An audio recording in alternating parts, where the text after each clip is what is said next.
मध्ये आता पाहणार आहोत प्रत्येक जिल्ह्यातली बातमी अतिशय वेगवान स्वरूपात बातमी 36 जिल्ह्यांची या बुलेटिनमध्ये सुरुवातीला पाहूयात काही गणपती बाप्पांच्या संदर्भातल्या बातम्या। नंदुरबार जिल्ह्याच्या गणेश विसर्जन मिरवणुकीचे दादा गणपती आणि बाबा गणपती यांचा हरिहर भेटेचा सोहळा मोठ्या दिमाखात संपन्न झाला। या हरिहर भेटीच्या उत्सवाला शतकोत्तर वर्षांची परंपरा लाभली आहे। अहमदनगरमध्ये ढोल ताशाच्या गजरात लाडक्या बाप्पाला निरोप देण्यात आला। कर्जत जामखेडचे आमदार रोहित पवार आणि विधान परिषदेचे आमदार राम शिंदेंनी देखील मिरवणुकीत ठेका धरला। जळगावमध्ये ढोल ताशाच्या गजरात बाप्पाला निरोप देण्यात आला। ग्रामविकास मंत्री गिरीश महाजन यांनी मिरवणुकीमध्ये सहभाग घेत लेझिमच्या तालावर ठेका धरला। उत्साहात बाप्पांचं विसर्जन करण्यात आलं। बीडच्या आष्टी शहरातील गणेश विसर्जन मिरवणुकीमध्ये भाजप नेते माजी मंत्री सुरेश धस सहभागी झाले होते। यावेळी त्यांनी मैं हूं डॉन या गाण्यावर मोठ्या उत्साहात नाच केला। साताऱ्यातील राजपथावर मोठ्या जल्लोषात बाप्पांची मिरवणूक निघाली। भाजपचे आमदार शिवेंद्रराजे भोसलेंनी कार्यकर्त्यांसोबत ठेका धरला। ढोल ताशाच्या गजरात बाप्पाला निरोप देण्यात आला।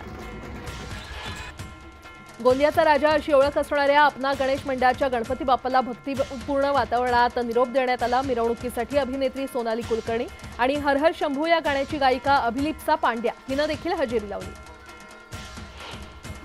भुसावळमध्ये मोठ्या उत्साहात बाप्पांचं विसर्जन करण्यात आलं। ढोल ताशांच्या गजरात फुलांची उधळण करत भक्तिपूर्ण वातावरणात बाप्पाला निरोप देण्यात आला।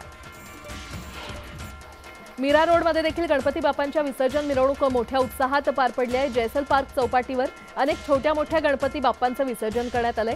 सार्वजनिक गणपती पाहण्यासाठी नागरिकांनी मोठी गर्दी केली होती।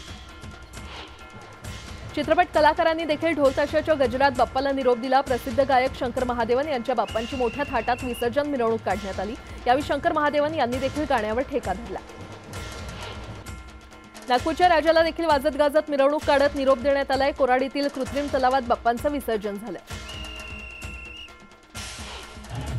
शहापूरमध्ये सार्वजनिक गणपतीचं जल्लोषात विसर्जन करण्यात आलं। फटाक्यांची आतिषबाजी आणि गुलाल उधळत बाप्पाला निरोप देण्यात आला। जुन्नर तालुक्यातील शिवनेरीच्या कुशीत वसलेल्या येणेरे गावची वर्षानुवर्ष सामूहिक गणपती विसर्जन मिरवणुकीची परंपरा आहे। गावातील सुमारे 350 घरगुती गणपती यामध्ये सामील होतात। प्रत्येक जण आपापला गणपती डोक्यावर घेऊन विसर्जन मिरवणुकीमध्ये सहभागी होतो। राज्यात पुन्हा पावसाची चिन्ह निर्माण झालेली आहेत। बंगालच्या उपसागरात कमी दाबाच्या क्षेत्राची तीव्रता कायम असल्याने पावसाला पोषक असं वातावरण तयार झालंय। त्यामुळे राज्यामध्ये हलक्या सरींचा अंदाज वर्तवण्यात येतोय। बाजार समित्यांमध्ये सोयाबीनची आवक घटली आणि त्यामुळे सोयाबीनच्या दरात वाढ झाल्याचं पाहायला मिळालं। गेल्या आठवड्यात सोयाबीनचा दर 300 रुपयांनी वधारला। सोयाबीनला आता 4500 रुपये दर मिळतोय। भाव वाढल्यानं शेतकऱ्यांना दिलासा मिळालाय।